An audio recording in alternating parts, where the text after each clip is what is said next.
Jóvenes estudiantes, bienvenidos a la Escuela Secundaria Técnica 54.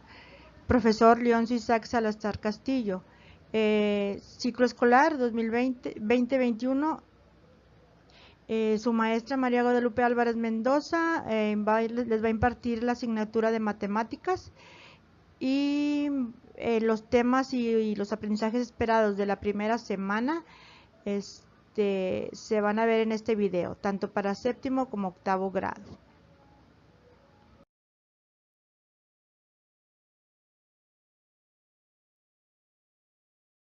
En esta imagen vamos a hablar sobre el aprendizaje esperado número 1. Hay que tener cuidado porque vamos a estar enumerando los aprendizajes, entonces en este vamos a detectar, vamos a hacer énfasis que es el número 1. ¿Qué vamos a aprender en este aprendizaje? Bueno, los conocimientos y uso de unidades estándar de capacidad y peso como el litro, el mililitro, el gramo, el kilogramo y la tonelada. Esto corresponde al programa de cuánto peso es mucho peso.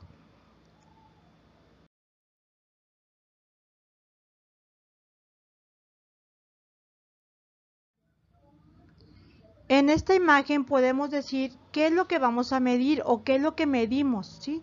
Hay muchas situaciones donde necesitamos medir muchas cosas. Por ejemplo, ¿qué podemos medir? Bueno, vamos a poder medir lo que es la longitud o la distancia. ¿Cómo la vamos a medir? Pues con metros o centímetros. También se puede medir lo que es la masa o el peso. ¿Cómo? Pues en kilos. La capacidad se mide en litros, así como el volumen en centímetros cúbicos. La superficie o el área de un espacio plano se va a medir siempre en metros cuadrados, así como el tiempo en horas, días, y también podemos medir la temperatura. La temperatura se mide en grados y centígrados.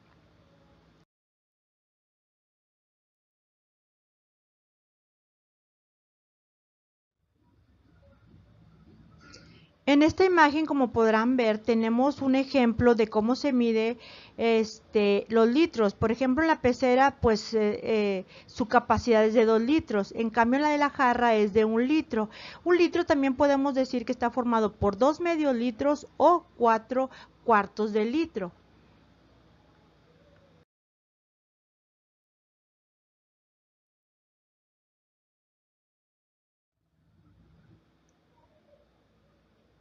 En esta imagen podemos recordar que cómo se va a calcular la masa. La masa es la cantidad de materia que tiene un cuerpo. O también cuando quieras medir la masa debes utilizar las unidades de medida llamada gramo o kilogramo. Aquí puedes ver que tenemos en gramos puede ser pues algo pequeño, ¿verdad? Cantidades pequeñas. En cambio un kilogramo comúnmente como conocemos el kilo de azúcar, el kilo de maseca, etcétera, ¿ok?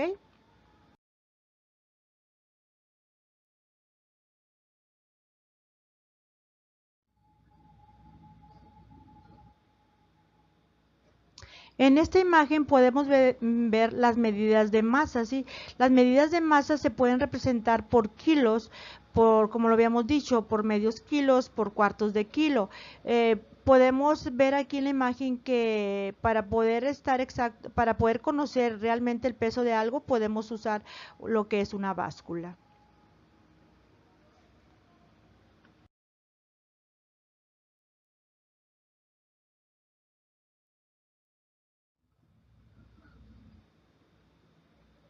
Las unidades estándar de capacidad y peso más comunes podemos observar y decir que se puede representar, por ejemplo, en las botellas de agua. Las más comunes son las de 1 litro, o una barra de pan. Una barra de pan puede pesar aproximadamente 250 gramos, o un tetrabric de zumo de jugo de naranja, que normalmente viene representado, o más bien viene pesado en 750 mililitros, o un paquete de galletas que comúnmente pesan 100 gramos.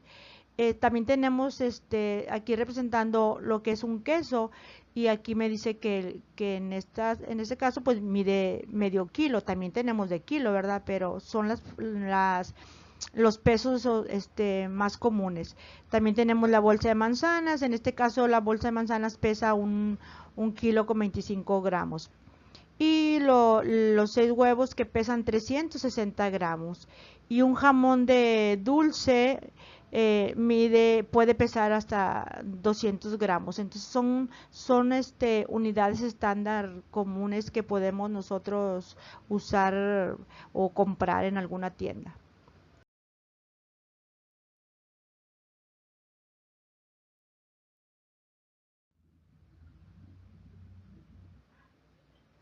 Otra unidad de medición puede ser el peso. ¿Qué es el peso? Bueno, el peso es el sistema que utilizamos para medir pesos. Es el sistema métrico decimal, y la unidad es el gramo. Los múltiplos más comunes del peso puede estar representado en kilogramos y en toneladas. ¿Qué es una tonelada? Una tonelada podemos decir que es el sistema anglosajón. Se refiere originalmente al gran tonel con una capacidad de 252 galones, que contiene aproximadamente 2016 libras de agua. Dicho barril aún se denomina tun en el inglés británico.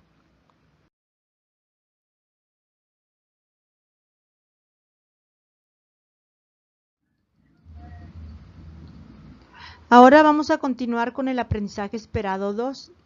¿Qué dice el aprendizaje esperado 2? Bueno, es la conversión de fracciones. Aquí vamos a ver lo que es conversión de fracciones decimales de escritura decimal y viceversa, así como la aproximación de algunas fracciones no decimales usando la notación decimal.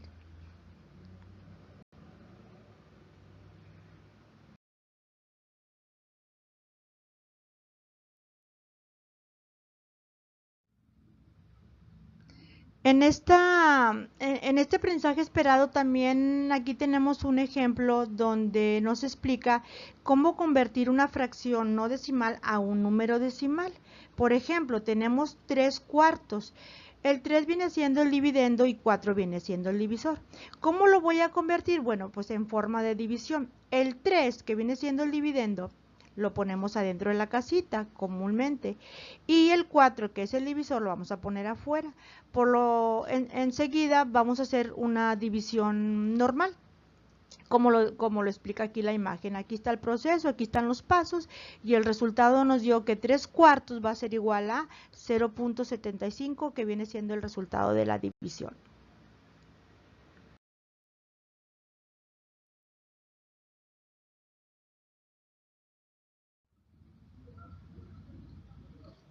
Otro de los aprendizajes esperados es que hay que identificar muy bien los tipos de fracciones, porque suele suceder que nos confundimos mucho al momento de realizar en un examen o alguna pregunta de examen.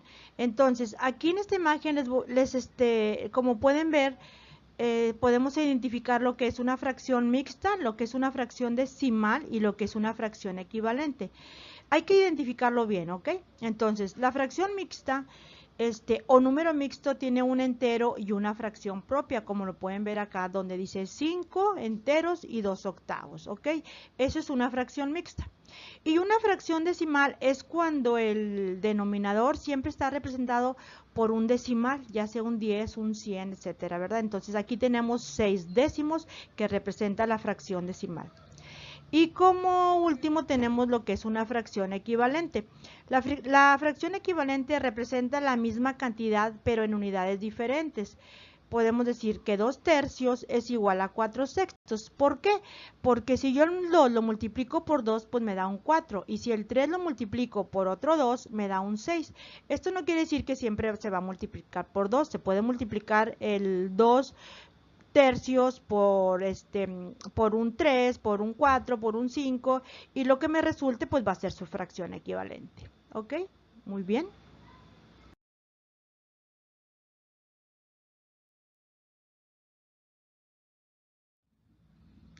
También tenemos otros dos tipos de fracciones, la fracción propia y la fracción impropia. La fracción propia es aquella donde el numerador es menor que el denominador, como lo pueden ver, 3 quintos. Y la fracción impropia es cuando el numerador es mayor que el denominador, como lo pueden ver, tenemos un ejemplo que es 8 tercios. ¿Ok? Muy bien.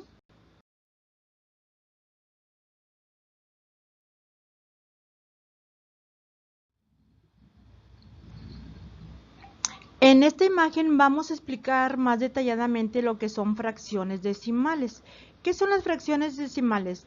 Bueno, son aquellas que tienen como denominador una potencia de 10.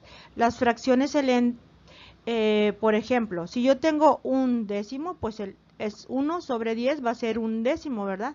Y si está el 1 sobre el 100 va a ser un centésimo, y si está el 1 sobre el 1000 va a ser un milésimo, y así sucesivamente. Toda fracción decimal se puede expresar como un número decimal en el que hay tantas cifras decimales como ceros en el denominador de la fracción.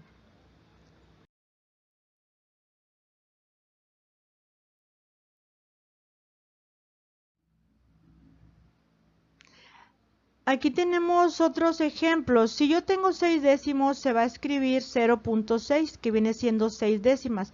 ¿Cómo lo convierto? Bueno, divido 6 entre 10 y el resultado es 0.6. Y si tengo 4 centésimos, si yo lo convierto a decimal, ¿y cómo lo voy a convertir? Pues dividiendo 4 entre 100 me va a resultar un 0.04 y se dice 4 centésimos. Ahora tengo 13 milésimos y si yo lo divido para convertirlo a centésimos, a milésimos, perdón, pues me va a resultar un 0.013. Más adelante ya en la práctica, en otra actividad, les voy a explicar más detalladamente cómo hacer la división, ¿verdad? Aquí es nada más un ejemplo de lo anterior.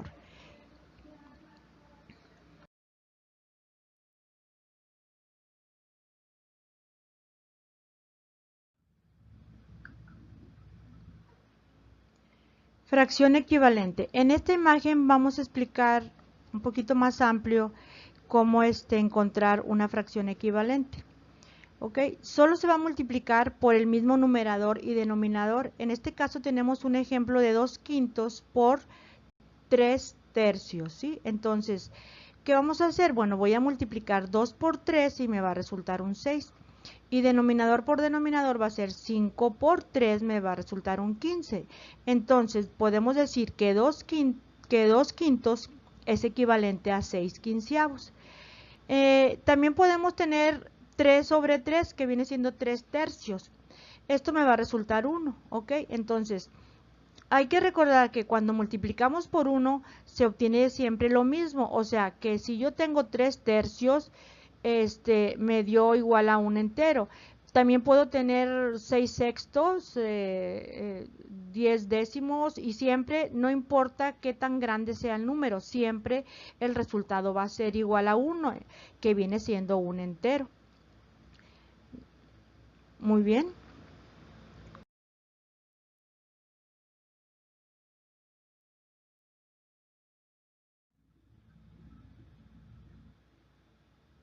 Conversión a decimal, o sea, fracción decimal a decimal.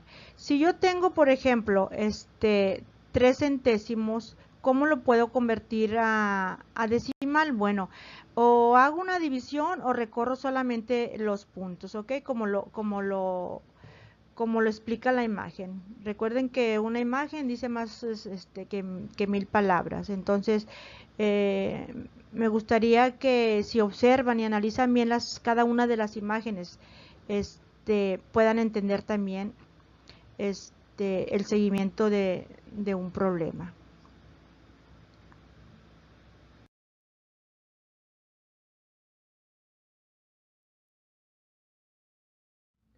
Ahora vamos a continuar con el aprendizaje esperado 3. Este nos va a hablar de lo que es cómo resolver problemas que implican multiplicar números decimales por números naturales. Recuerden que es un repaso de aprendizajes que ya se vieron el año pasado. Entonces continuamos con la otra imagen.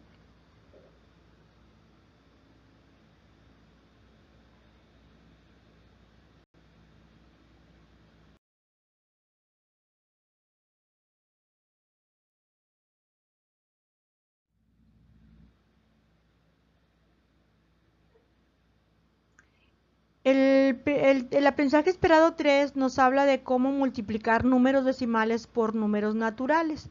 Como pueden ver, si yo tengo 166.386, aquí lleva un punto decimal, por 8, el 8 es un número natural, entonces yo voy a multiplicar directamente como lo hacemos comúnmente, pero al resultado le voy a recorrer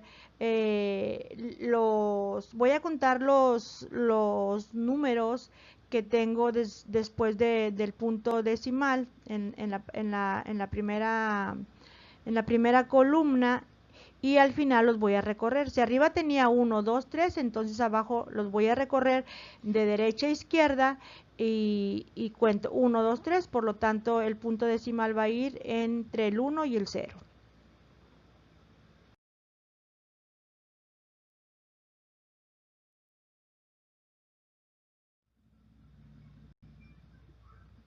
Ahora vamos a explicar cómo multiplicar un número decimal por otro número decimal.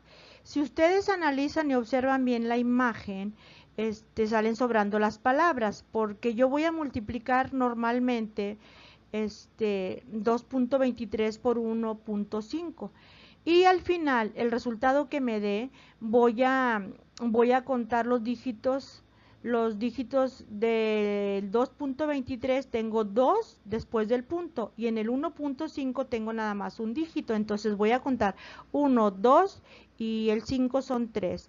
Por lo tanto, voy a recorrer los decimales de derecha a izquierda y ya pongo el punto decimal.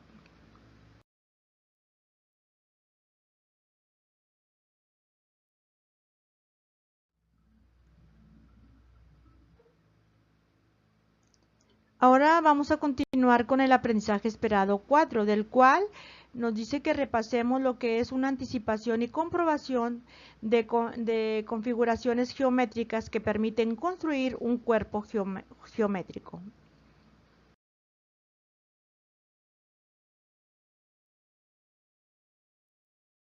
Todos los aprendizajes esperados, pues tenemos que ver muchos ejemplos, muchos ejercicios para poder entender mejor el aprendizaje, pero como estamos contra el reloj, entonces ahorita solamente es un repaso y yo tomé ciertos ejercicios que creí que eran necesarios para que quedara claro el aprendizaje esperado. Entonces, aquí podemos ver que tenemos lo que son prismas y pirámides y cuerpos de revolución. Entonces, aquí más que nada quiero que quede claro lo que es un prisma y lo que es una pirámide, ¿sí? Como ustedes pueden ver, el prisma tiene dos bases planas, tiene un vértice, tiene varios vértices, que es la unión de sus lados, y tiene caras laterales, ¿sí? En cambio, la pirámide solamente tiene una base, también tiene vértices, tiene caras laterales, ¿ok? Entonces aquí pueden ver la comparación de cómo queda un prisma y cómo queda una pirámide, así como también el desarrollo de los planos. Si ustedes analizan en la parte de abajo, pueden ver cómo se desarrollaría el plano de una pirámide, de un prisma, de un cilindro, de un cono o de una esfera, ¿ok?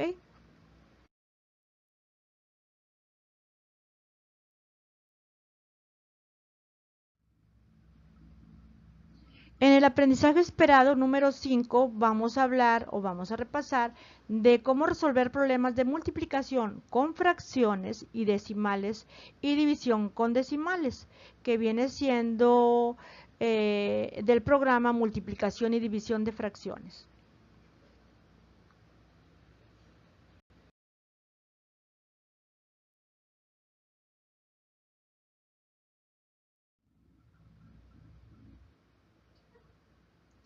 Por ejemplo, tenemos lo que es hay que conocer lo que es una multiplicación de fracciones. Entonces, y una división de fracciones.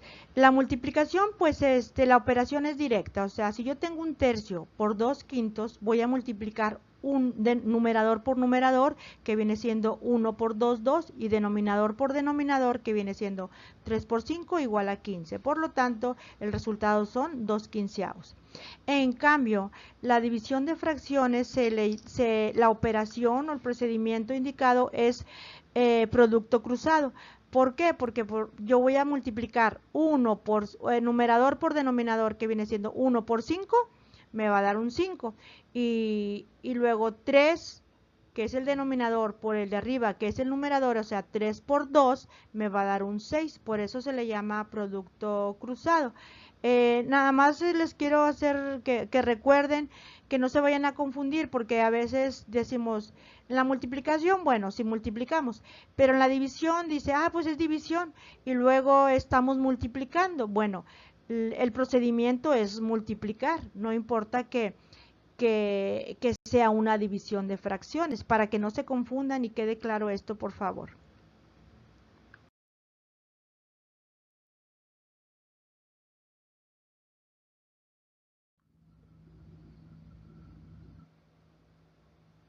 En esta imagen ahora sí vamos a hablar lo que es una fracción por un decimal.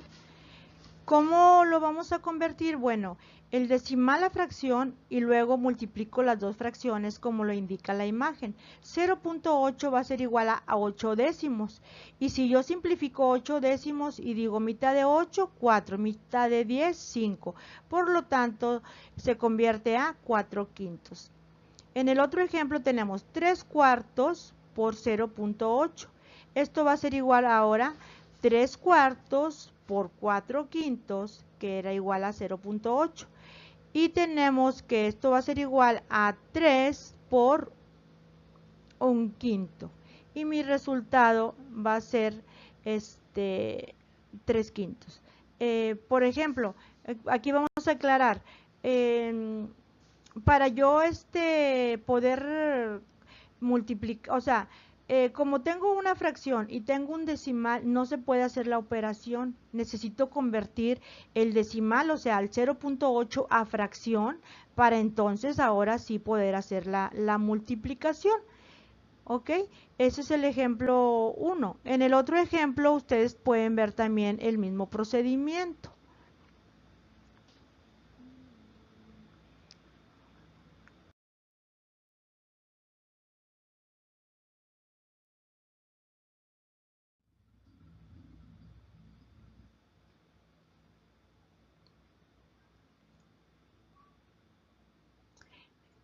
Ahora vamos a hablar de división de decimales, o sea, cómo dividir 6.24 entre 1.2, o sea que los dos son con punto decimal. ¿Qué es lo que tenemos que hacer? Bueno, primero vamos a convertir a enteros los decimales y solamente se va a hacer la división. Por ejemplo, el 6.24. Como el 6.24 tiene dos dígitos después del punto, entonces quiere decir que equivale a un centésimo, o sea, 2 ceros. Entonces tomamos la potencia mayor de 100, que viene siendo dos dígitos, ¿verdad? Entonces el 6.24 pues lo vamos a convertir en 624. Y luego convertimos igual, el 1.2 lo voy a convertir a número natural, entonces el 1.2 se va a convertir a 120, entonces ya puedo hacer la división normal, o sea, ya lo convertí a números naturales, entonces es una división común, ¿ok?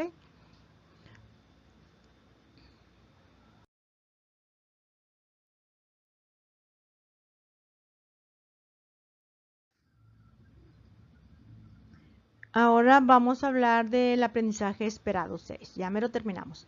En este aprendizaje es recolecta, registra y lee datos en gráficas circulares. ¿Ok? Esto se refiere al programa de diferentes formas para representar la información. Enseguida vamos a ver estos aprendizajes con las siguientes imágenes.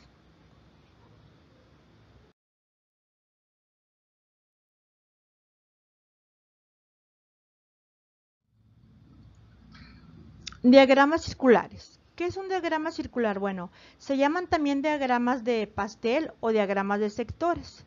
Se necesita dividir un círculo en tantos sectores como valores tenga la variable. Y también sabemos que la amplitud de cada sector debe ser proporcional a la frecuencia del valor correspondiente. Esto lo veremos más explicado en las siguientes imágenes.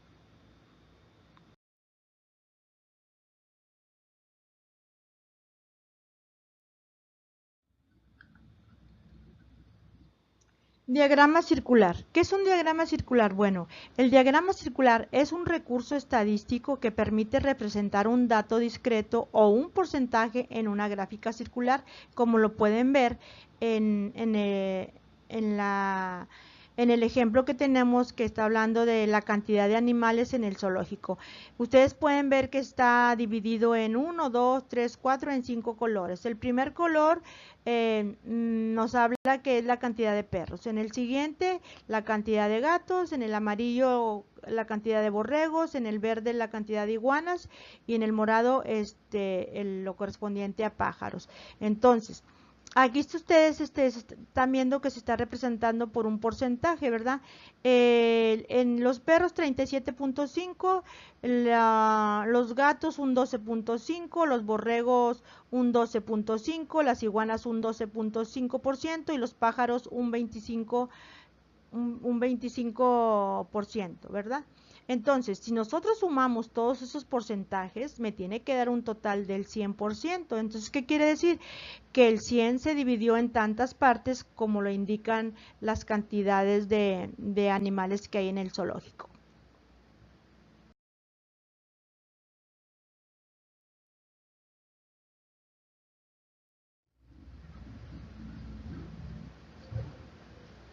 Aprendizaje esperado 7. En este aprendizaje es solamente para los alumnos de segundo, o sea, lo que se ha estado viendo desde el aprendizaje 1, 2, 3, 4, 5 y 6 es solamente para primero y segundo. ¿Sí? Entonces, a partir del 7 es solamente para segundos, donde dice, analiza y compara situaciones de variación lineal a partir de sus representaciones tabular, gráfica y algebraica. Interpreta y resuelve problemas que se modelan con estos tipos de variación. Aquí lo vamos a dejar solamente porque este aprendizaje esperado es un poquito más amplio, entonces le vamos a dedicar especialmente un video que se va a ver en la segunda semana.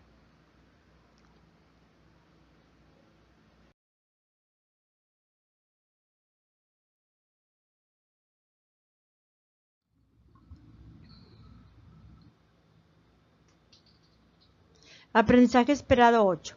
Recuerden que tanto el aprendizaje esperado 7 como el 8 son solamente para segundo grado, ¿ok? Entonces, en este aprendizaje se va a repasar lo que es la probabilidad frecuencial, que refiere al programa de suerte o probabilidad.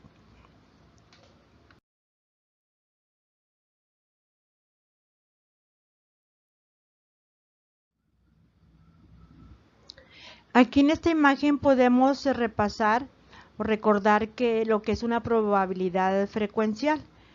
Pues esa es la relación que existe entre el número de eventos exitosos en un experimento aleatorio respecto al total de los resultados posibles. Lo podemos expresar de la siguiente manera. En esta fórmula donde dice que la probabilidad va a ser al número de aciertos entre el número de experimentos. Los más comunes, recordemos que es con los dados y con una moneda, ¿sí? Si tenemos unos dados, podemos decir que si tengo un ejemplo en un dado, puedo decir, bueno, ¿cuál es la probabilidad de que me caiga, si lanzo un dado, de que me caiga un número par? Bueno, podemos decir que el dado tiene 6 lados, entonces 6 sería el número de experimentos. ¿Y cuántos números pares tiene un dado? Pues tiene 3, porque es el 2, el 4 y el 6, entonces sería 3 sobre 6. ¿Ok?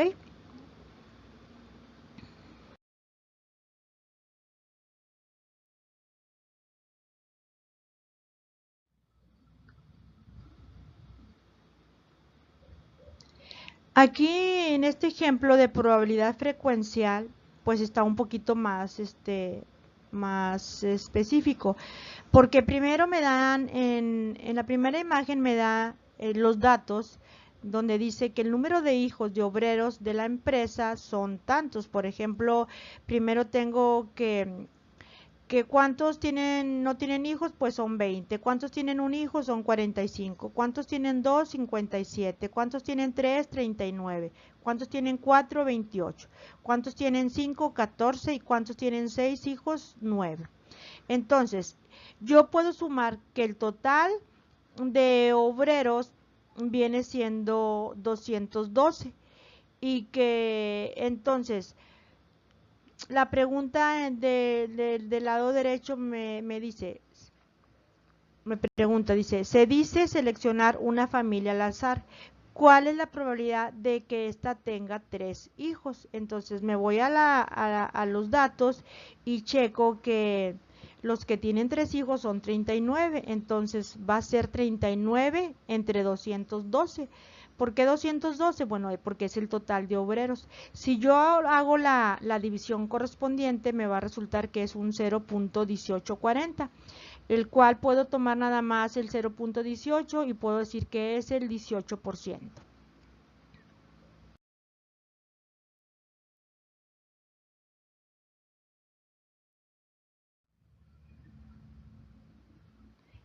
En este ejemplo podemos ver más claro lo que es la frecuencia, porque por ejemplo dice, al lanzar un dado se obtuvieron los siguientes resultados en su cara superior. Entonces tenemos una tablita donde me dice puntos 1, 2, 3, 4, 5 y 6. Entonces, ¿cuántas frecuencias hubo de 1? Pues 8. De 2, 6. De 3, 15. De 4, 12. De 5, 10. Y de 6, 22. ¿Sí? Entonces, ustedes van a contestar las preguntas que vienen, los incisos, que es A, B, C y D, y eso se los voy a dejar de tarea. Con la misma tablita ustedes lo pueden contestar.